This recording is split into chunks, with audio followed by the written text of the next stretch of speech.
Hi, ನನ್ನ ಹೆಸರು ಉಷಾ. ನಮಸ್ಕಾರ. ನಾನು ಮೇಕಪ್ ಆರ್ಟಿಸ್ಟ್, ಫಿಲ್ಮಿ ಇಂಡಸ್ಟ್ರಿಯಲ್ಲಿ ವರ್ಕ್ ಮಾಡ್ತಾಯಿದ್ದೀನಿ. So morning to evening schedules ಅಂತ ನಾನು ತುಂಬ ಬ್ಯುಸಿ ಇರ್ತೀನಿ, ತುಂಬಾ ಬ್ಯುಸಿ ಇರ್ತೀನಿ. ಸೊ ನನಗೆ ಮನೆಗೆ ಟೈಮ್ ಕೊಡೋದಕ್ಕೆ ಚಾನ್ಸೇ ಆಗ್ತಾಯಿಲ್ಲ, ಅಷ್ಟು ಬ್ಯುಸಿ ಇರ್ತೀನಿ. ನನಗೆ ನನ್ನ ತಾಯಿ ಇದ್ದಾರೆ ಮನೇಲಿ, ಅವ್ರಿಗೆ ಡಿಮೆನ್ಷಿಯಾ ಅಂದರೆ ಮರುವಿನ ಕಾಯಿಲೆ ಇದೆ. ಅವ್ರನ್ನ ನೋಡ್ಕೊಳ್ಳೋದಕ್ಕೆ ಸ್ವಲ್ಪ ಕಷ್ಟ ಆಗ್ತಾಯಿದೆ.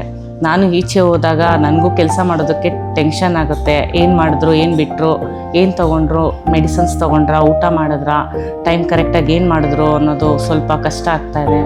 ಸೊ ಇಂಥ ಸಮಯದಲ್ಲಿ ನನ್ನ ಫ್ರೆಂಡ್ ಒಬ್ಬರು ಈ ಥರ ಹೆಲ್ತ್ ಕೇರ್ ಬಗ್ಗೆ ಹೇಳಿದ್ರು. ಬಿಗ್ ಹೆಡ್ ಹೆಲ್ತ್ ಕೇರ್ ಅಂತ ಒಂದು ಕಂಪನಿ ಇದೆ.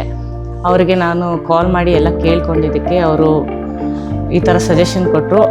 ನಮ್ಮದು ಅಡ್ಮಿಷನು ಇದೆ ಮತ್ತು ಈ ಥರ ಹೋಮ್ ಟೇಕರು ಅಂತಲೂ ಇದ್ದಾರೆ, ಕೇರ್ ಅಂತ ಇದ್ದಾರೆ ಅಂತ ಹೇಳಿದಕ್ಕೆ ಕರ್ಕೊಂಡು ಬಂದು ನಾನು ಇಲ್ಲೇ ನಮ್ಮ ಟೇಕ್ ಕೇರನ್ನ ಇಲ್ಲೇ ಅಪಾಯಿಂಟ್ ಮಾಡ್ಕೊಂಡಿದ್ದೀನಿ. ಅವರು ತುಂಬ ಚೆನ್ನಾಗಿ ನೋಡ್ಕೊತಾರೆ. ಹೆಲ್ತ್ ವೈಸ್ ಆಗಲಿ, ಫುಡ್ ವೈಸ್ ಆಗಲಿ, ಮೆಡಿಸನ್ ಕೊಡೋದಾಗಲಿ, ಪ್ರತಿಯೊಂದೂ ಅವರು ತುಂಬ ಚೆನ್ನಾಗಿ ನೋಡ್ಕೊತಾರೆ.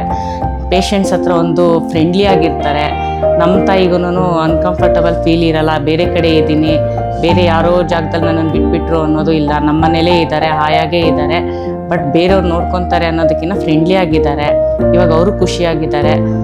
ಸೊ ದಯವಿಟ್ಟು ಎಲ್ಲರೂ ಇದಕ್ಕೊಂದ್ಸರಿ ನೋಡಿ ಫೋನ್ ಮಾಡಿ ತಿಳ್ಕೊಳ್ಳಿ. ಚೆನ್ನಾಗಿದೆ ಅಂತ ಅನಿಸುತ್ತೆ. ಕೇರ್ ಟೇಕರ್ಸ್ ಎಲ್ಲ ತುಂಬ ಚೆನ್ನಾಗಿ ವೆಲ್ ಟ್ರೈನಡ್ ಆಗಿದ್ದಾರೆ. ಅವರೆಲ್ಲ ತುಂಬ ಚೆನ್ನಾಗಿ ನೋಡ್ಕೊತಾರೆ ಮತ್ತು ತುಂಬ ಚೆನ್ನಾಗಿ ಅರ್ಥ ಮಾಡ್ಕೊಳ್ತಾರೆ. ಅದು ನಮ್ಮ ತಂದೆ ತಾಯಿನ ಅವ್ರ ತಂದೆ ತಾಯಿ ಥರ ತುಂಬ ಚೆನ್ನಾಗಿ ಟ್ರೀಟ್ ಮಾಡಿ ಏನು ಬೇಕು ಅನ್ನೋದನ್ನೆಲ್ಲ ನೋಡಿ ಚೆನ್ನಾಗಿ ನೋಡ್ಕೊತಾರೆ. Thank you so much.